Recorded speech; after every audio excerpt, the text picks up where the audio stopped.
नमस्कार श्रोतागण आज डिस्कस करवा बाइपोलर डिसऑर्डर रो कारण कौन। मो ना है डॉक्टर कीर्ति अनुराग। मु गोटे सीनियर कंसल्टेंट साइकियाट्रिस्ट, गोटे सेक्सुअल डिसऑर्डर स्पेशलिस्ट आउ डी एडिक्शन स्पेशलिस्ट।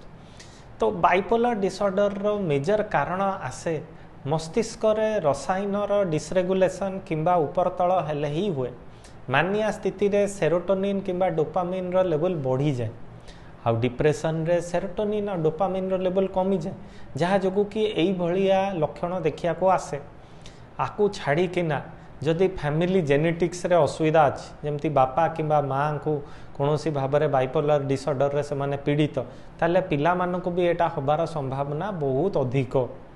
आकु छाड़ी किना एनवायरमेंटल स्ट्रेस, जदि आपणकर डिवोर्स है कि फाइनेंशियल प्रॉब्लम है किंबा आपण चाकरी पड़ेला, तो यही स्ट्रेसटा जिते बाइपोलर डिसऑर्डर रोग था जो मन को केबे बाइपोलर डिसऑर्डर आगु हैनी जो हुए, यही स्ट्रेस जो बाइपोलर डिसऑर्डर लक्षण बाहरी पड़े।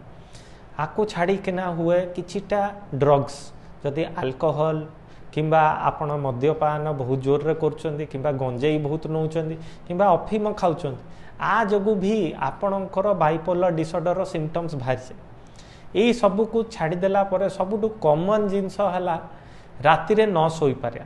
जदि गोटे बाइपोलर डिसऑर्डर रोगी जहाँ को आगुरी केबे हेइनी किंबा तांका जेनेटिक्स रे तांका बापा और माँ को बाइपोलर डिसऑर्डर अच्छी, तांको एमितिया चाकरी पड़े किंबा राता राति न सोईकिना पाठ पढ़िया पड़े, तो सही स्थिति रे भी तांकर बाइपोलर डिसऑर्डरटा लक्षण भाव में प्रस्तुत करि पारे।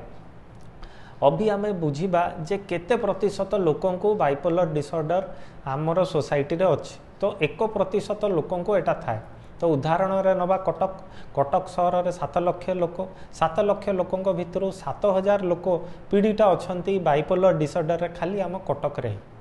अभी आपण माने जदि यही भलिया लक्षण आउ यही भलिया कारण रे निजको रखिछंती, जहाँ जो देखुछंती जे आपण को बाइपोलर डिसऑर्डर आसुची, तो तुरंत आपणकर आखपाखे थिबा साइकियाट्रिस्ट को पाखु जांतु आ ठीक भाव में असेसमेंट हेइकिना आर ट्रीटमेंट स्टार्ट करंतु।